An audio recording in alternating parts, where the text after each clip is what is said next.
ಇನ್ನು ಕುಟುಂಬ ಜೀವನ ಅಗೇನ್ ಈ ರಾಶಿಯವ್ರಿಗೂ ಸ್ವಲ್ಪ ಸ್ಟ್ರಗಲ್ಸ್ ಕಾಣಿಸ್ತಾ ಇದೆ.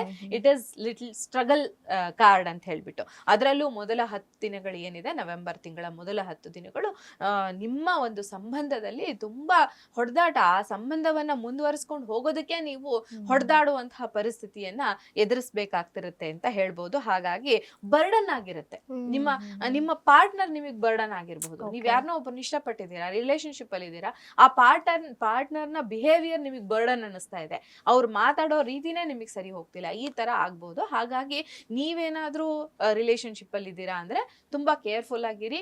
ಆ ಬರ್ಡನ್ ಏನಿದೆ ಅದನ್ನ ಹೆಂಗೆ ನೀವು ಮ್ಯಾನೇಜ್ ಮಾಡ್ತೀರಾ ಅನ್ನೋದನ್ನ ನಿಮ್ಮ ಬುದ್ಧಿವಂತಿಕೆಯಿಂದ ಮ್ಯಾನೇಜ್ ಮಾಡ್ತೀರಾ. ವೃಷಭ ರಾಶಿಯವರು ಕೂಡ ರಿಲೇಶನ್ಶಿಪ್ ಅಲ್ಲಿ ಎಚ್ಚರದಿಂದ ಇರಬೇಕು ಅಂತ. ಇನ್ನು 4ನೇ card job related queen of wands ಅನ್ನುವಂತಹ ಕಾರ್ಡ್. ಇದು ಕೂಡ ಪಾಸಿಟಿವ್ ಆದಂತಹ ಕಾರ್ಡ್ ಅಂತ ಹೇಳ್ಬೋದು. ಸ್ಟೆಬಿಲಿಟಿಯನ್ನ ತೋರಿಸುವಂತಹ ಕಾರ್ಡು, ಪಾಸಿಟಿವ್ ಅಬಂಡೆನ್ಸ್ ನ ತೋರಿಸುವಂತಹ ಕಾರ್ಡು.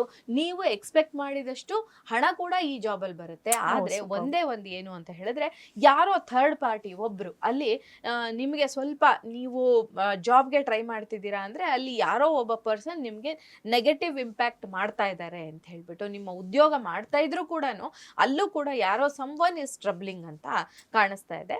ಅದಕ್ಕೆ ಸ್ವಲ್ಪ ನೀವು ಯಾರು ಟ್ರಬಲ್ ಮಾಡ್ತಿದ್ದಾರೆ ಅವ್ರನ್ನ ಗುಡ್ ಟರ್ಮ್ಸ್ ಅಲ್ಲಿ ಇಟ್ಕೊಳ್ಳೋದು, ಅಥವಾ ಅದಕ್ಕೆ ರಿಲೇಟೆಡ್ ಆಗಿ ಏಂಜಲ್ಸ್ ಗೈಡ್ ಮಾಡ್ತವೆ ಹೇಗ್ ಮಾಡ್ಬೋದು ಅಂತ ಅನ್ನೋದನ್ನ, ಅದನ್ನ ನೋಡ್ಕೊಂಡು ನೀವು ಹೆಜ್ಜೆಯನ್ನ ಇಡಬಹುದು. ಎಸ್ ಮೇಡಮ್, ಇನ್ನು ಏಂಜಲ್ಸ್ ಗೈಡೆನ್ಸ್ ಏನ್ ಸಿಗ್ಬೋದು? ಏಂಜಲ್ ಗೈಡೆನ್ಸ್ ನ ನೋಡೋದಾದ್ರೆ,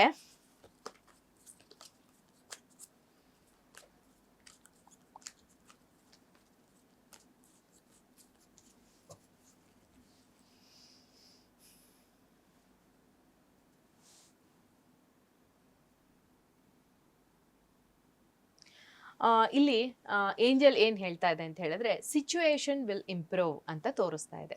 ಸೊ ನೀವು ತಲೆ ಕೆಡ್ಸ್ಕೊಳ್ಳೋದು ಬೇಡ. ನಿಮ್ಮ ರಿಲೇಶನ್ಶಿಪ್ ಅಲ್ಲಿ ಬರ್ಡನ್ ಅಂತ ಕಾಣಿಸ್ತಾ ಇದೆ ಸುಮಾರು, ಮತ್ತೆ ನಿಮ್ಮ ಜಾಬ್ ಅಲ್ಲೂ ಯಾರೋ ಒಬ್ರು ನೆಗೆಟಿವ್ ಇಂಪ್ಯಾಕ್ಟ್ ಮಾಡ್ತಿದ್ದಾರೆ ಅಂತ ತೋರಿಸ್ತಾ ಇದೆ. ಆದ್ರೆ ಗೈಡೆನ್ಸ್ ಏನ್ ಬರ್ತಾ ಇದೆ ಅಂದ್ರೆ, ಏಂಜಲ್ ಗೈಡೆನ್ಸ್, ನೀವು ವೇಟ್ ಮಾಡಿ, ನಿಮ್ಗೆ something is going to change.